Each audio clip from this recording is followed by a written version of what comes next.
salam kebajikan. Yang sama-sama kita hormati Ibu Pimpinan Komisi 10, Wakil Pimpinan, sahabat-sahabat saya di anggota DPR RI Komisi 10, yang kami hormati Saudara Menteri Pendidikan Dasar dan Menengah, beserta Wakil Menteri dan jajaran yang hadir, yang kami hormati Menteri Pendidikan Tinggi, Sains dan Teknologi, beserta Wakil Menteri, beserta jajaran yang hadir, Saudara Menteri Kebudayaan Republik Indonesia, dan Wakil Menteri beserta jajaran yang hadir, hadirin hadirat yang saya muliakan. Pertama-tama, fraksi PDI Perjuangan menyampaikan selamat pada Saudara Menteri yang telah ditugaskan dalam Kabinet Merah Putih. Selamat bekerja, semoga 5 tahun ini kita dapat saling mengisi agar bisa mencapai harapan yang disampaikan oleh Bapak Presiden kita. Saya selaku Kapoksi 10, fraksi PDI Perjuangan, kami memiliki 8 anggota, dengan ketuanya yang kami berikan penugasan di depan untuk mengatur acara jalannya rapat, yaitu Ibu Mai Esti dari Yogyakarta, dan juga bertindak jabatan dia bukan hanya wakil ketua, tapi juga di Banggar. Jadi aman Pak, soal uang. Saya juga didampingi oleh Bapak Inyoman Parta dari Bali. Beliau selain anggota juga merangkap di Balek, Badan Legislasi. Kemudian kami memiliki cucu Presiden pertama, Pak Putih Guntur Soekarno, yang juga merangkap di BURT. Dan kemudian Ibu Mercy yang masih bertugas di Maluku, juga di Banggar. Dan sejarawan kami, Bapak Boni Triana dari Banten 1. Kemudian kami juga punya musisi yang hebat, Mas Once Mekel dari DKI Jakarta 2, dan kita punya komedian yang terkenal, Mas Denny Cagur dari Jawa Barat 2, dan saya sendiri dari Sumatera Utara 1, dokter yang tidak buka praktek lagi. Kerjaan saya hari ini berubah mengobatin kemiskinan yang diakibatkan kebodohan. Baru 3 periode, kalah dengan senior saya, Bapak Ferdiansa yang sudah 6 periode, Pak. Jadi dia suhu kami, Pak. Di komisaris lah utama dia. Bapak dan Ibu, hadirin hadirat yang saya muliakan, Bapak Menteri Pendidikan Dasar dan Menengah, kami sudah berkenalan jauh-jauh hari. Jadi tetap posisinya berada di depan kami, tapi hari ini sebagai menteri, kemarin sebagai narasumber. Sebagai latar belakang, Sekretaris Umum PP Muhammadiyah merupakan satu lembaga keagamaan yang terkenal di Indonesia dan terbesar, yang memiliki 3.334 sekolah. Sudah 6.000, berarti saya ketinggalan. Berarti yang data saya itu terjadi peloncatan yang luar biasa. Ini saya ingin mengatakan bahwa dengan memiliki sekolah yang demikian banyak, tentu memahami persoalan-persoalan pendidikan yang ada. Jadi Bapak pantas jadi Menteri Pendidikan Dasar dan Menengah. Dan saya tahu juga Pak, selama ini pendidikan yang diajarkan juga mengajarkan tentang hal-hal yang menyangkut tentang keberagaman. Ya, tesis Bapak saya baca juga. Ya, artinya saya tidak ragu lagi lah bahwa pendidikan inklusif yang ingin Bapak lakukan sesuai dengan ideologi negara kita Pancasila dan Undang-Undang Dasar 1945. Apalagi ditemanin sahabat saya Pak Fajar yang pernah memberikan nilai kepada sekolah yang saya bangun mendapat Ma'arif Award pada tahun 2014. Artinya Pak, kita sudah sehati Pak. Nah sekarang bagaimana implementasinya? Kita punya banyak masalah.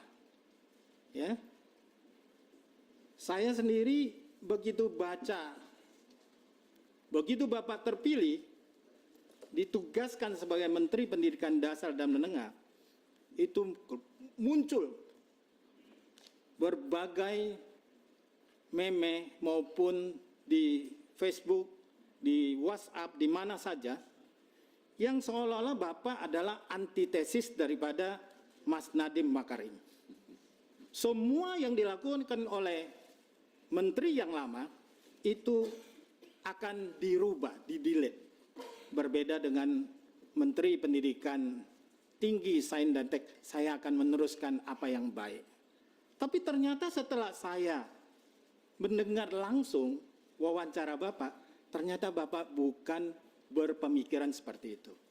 Bapak mengatakan bahwa saya akan menyiapkan 1 bulan mendengar aspirasi dari berbagai pihak dan tidak akan segera memutuskan kebijakan yang berseberangan tersebut. Maaf, saya menggunakan hak konstitusi saya untuk berbicara pada hari ini.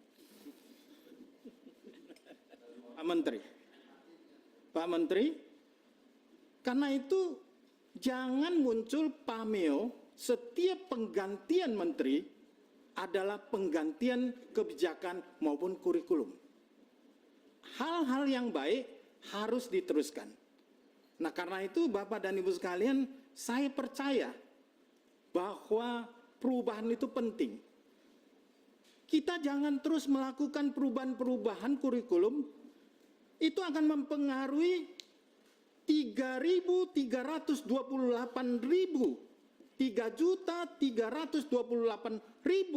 guru yang harus kembali belajar dan adaptasi terhadap kurikulum baru tersebut. Mereka akan bekerja, belajar dan belajar yang nasibnya tidak pernah berubah. Yang saya menginginkan bahwa kebijakan yang dilakukan hari ini adalah perubahan terhadap nasib guru. Nasib guru harus diselesaikan. Saya sangat sepakat dengan apa yang Bapak sampaikan bahwa pendidikan bermutu untuk semua, berarti Bapak akan meningkatkan kualitas pendidikan kita. Dan saya sepakat, pendidikan yang berkualitas harus dimulai daripada guru. Karena itu, guru harus mendapat kesejahteraan yang jauh lebih baik. Yang sebaik-baik seperti apa yang baiknya? Adalah bahwa jangan lagi mereka punya penghasilan 230.000 per bulan. Kita sudah ada instrumen, Undang-Undang Dasar kita sudah menjamin itu. Nah karena itu Bapak dan Ibu sekalian, Mas Menteri, bahwa jangan ada yang dibawa UMR lagi lah. Instrumen apa yang bisa digunakan? Sertifikasi Pak, yang Bapak sampaikan itu. Nah ini kan berhenti hari ini. Impasing yang sudah tidak ada. Kalau itu kita gunakan, hari ini tidak ada guru kita yang penghasilannya di bawah UMR. Atau bekerja sebagai pemulung. Atau sebagai pekerjaan yang semestinya tidak dilakukan oleh seorang guru. Kemudian saya ingin menyampaikan bahwa menurut mandatori, kita menerima 20% anggaran pendidikan yang kalau dihitung pada tahun 2025 kita akan menerima sebesar 722 triliun. Sungguh besar. Tapi kita sering bilang bahwa itu bukan bagian daripada kami. Undang-Undang Sikdiknas di dalam itu mengatakan yang bertanggung jawab penggunaan pendanaan itu adalah Kementerian Pendidikan. Nah, bahwa dia bergeser kemana-mana, Bapak bagaimana menangkap itu kembali agar bisa menaikkan gaji guru. Nah, saya ingin sampaikan bahwa berkaitan tentang kemiskinan. Untuk memutus kemiskinan berarti pendidikan harus berkualitas, tetapi juga harus mampu memberikan kesempatan belajar yang setinggi-tingginya. Pak, saya mengunjungi Muhammadiyah yang di pedesaan, Al-Wasliyah di pedesaan. Uang sekolah mereka cuma 15.000, Pak. Nunggak. Gaji guru 500.000. Kepala sekolah kerja 8 tahun, 800.000. Kita punya dana 722 triliun. Nah, komponen apa yang bisa kita berikan? Ternyata program Indonesia Pintar itu jitu untuk memberikan. Walaupun SD 450.000 itu bisa membebaskan uang sekolah mereka.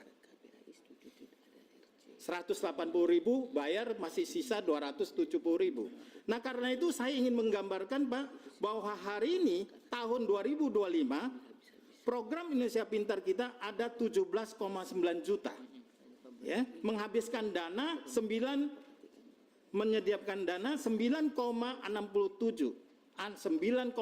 triliun. Nah, untuk 17,9 juta dari 44,5 juta peserta didik. Nah, saya ingin mohon, Pak, kalau bisa yang PIP SD, SMP udah lama nggak naik. Kemarin yang SMA, SMK udah naik dari 1 juta menjadi 1,8 juta. Yang 450.000 dan 750.000 hendaknya dipertimbangkan untuk dinaikkan. Saya kembali kepada Pak Menteri Pendidikan Tinggi. Saya sepakat, Pak, bahwa hari ini pendidikan tinggi kita itu masih jauh karena APK kita baru mencapai 39,37% 2024. Tapi ingat bahwa itu terjadi kenaikan, Pak. Tahun 2020 APK kita hanya 30,85%. Hari ini 39,37%. Ternyata di dalam hal ini yang meningkatkan APK kita secara tidak langsung itu adalah program Kartu Indonesia Pintar Kuliah, Pak. Yang hari ini telah mencapai 1 juta orang dengan dana 14,7 triliun. Ya, jumlah mahasiswa kita 8.422. Nah, kalau kita ingin APK kita semakin naik, KIP kuliahnya itu harus dipertimbangkan untuk ditambah, ya, karena kita memiliki presiden yang suka pendidikan, presiden yang memiliki perpustakaan yang begitu mewah dan besar dan tiap hari baca buku. Nanti tinggal minta Pak Fadrijon kasih sentilan dikit, jadilah dana itu untuk KIP kuliah untuk dipertimbangkan. Dan menurut saya ini adalah faktor. Tetapi kita juga penting sekali Tridharma itu kayaknya nggak seimbang, Pak. Penelitian kita itu kurang, ya. Kalau yang lain oke udah, ya.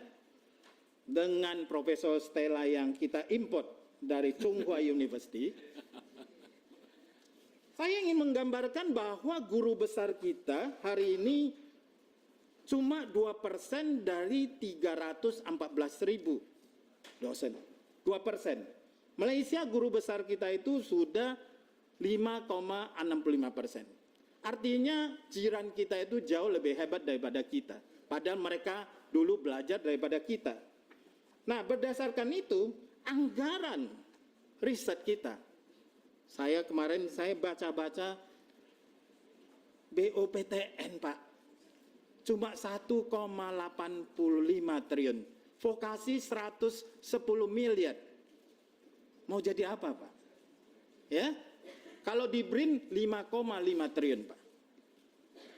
Saya ingin bertanya, bagaimana caranya meningkatkan anggaran sekaligus menyeimbangkan bahwa riset merupakan hal yang utama di dalam tridharma pendidikan tinggi tersebut. Nah, yang saya ingin sampaikan, periset kita itu hari ini 216.000, Pak. Sama-sama kita merdeka dengan Korea Selatan 15 Agustus, kita 17 Agustus, tahun yang sama mereka memiliki 545.000 periset. Saya berharap, Pak, Bapak seorang keluarga menteri, saya katakan.